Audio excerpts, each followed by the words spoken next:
1 Kings chapter 21. After these events, there was a man named Naboth, a Jezreelite, who owned a vineyard in Jezreel right next to the palace of Ahab, the king of Samaria. Ahab approached Naboth and said, "Give me your vineyard so I can use it as a vegetable garden since it is close to my house.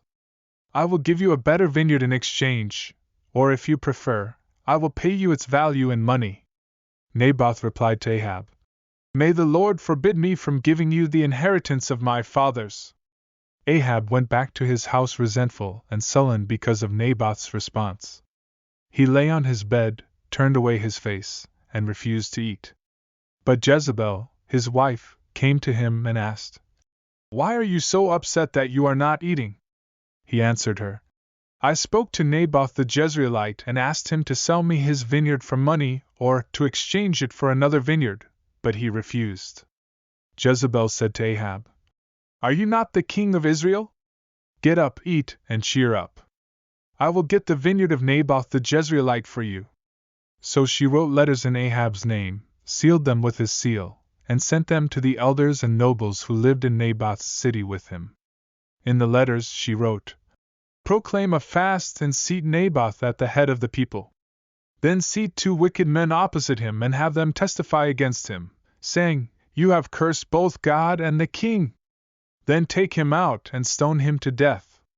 The men of his city, the elders and nobles who lived in his city, did just as Jezebel had directed in the letters she had sent them. They proclaimed a fast and seated Naboth at the head of the people. Then the 2 wicked men came in and sat opposite him, and the wicked men testified against Naboth in the presence of the people, saying, "Naboth has cursed both God and the king." So they took him outside the city and stoned him to death. They sent word to Jezebel, "Naboth has been stoned and is dead."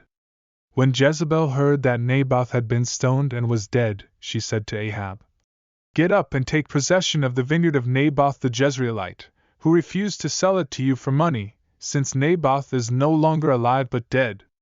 When Ahab heard that Naboth was dead, he got up and went down to the vineyard of Naboth the Jezreelite to take possession of it. Then the word of the Lord came to Elijah the Tishbite, saying, "Go down to meet Ahab, the king of Israel, who is in Samaria. He is now in Naboth's vineyard, where he has gone to take possession of it. Say to him, 'This is what the Lord says, have you not murdered a man and taken possession of his property?' Then tell him, 'This is what the Lord says, in the place where the dogs licked up Naboth's blood, the dogs will lick up your blood, yes, yours.'" Ahab said to Elijah, "So you have found me, my enemy." "I have found you," he answered, "because you have sold yourself to do evil in the eyes of the Lord. I am going to bring disaster on you. I will wipe out your descendants and cut off from Ahab every last male in Israel, slave or free. I will make your house like that of Jeroboam the son of Nebat and like that of Baasha the son of Ahijah, because you have aroused my anger and have caused Israel to sin." And regarding Jezebel, the Lord said, "Dogs will devour Jezebel by the wall of Jezreel. Dogs will eat those belonging to Ahab who die in the city, and the birds will feed on those who die in the country." No one else so completely sold himself to do what was evil in the Lord's sight as Ahab did under the influence of his wife Jezebel. He behaved in the vilest manner by going after idols, like the Amorites the Lord drove out before Israel. When Ahab heard these words, he tore his clothes, put on sackcloth, and fasted. He lay down in sackcloth and went around meekly. Then the word of the Lord came to Elijah the Tishbite.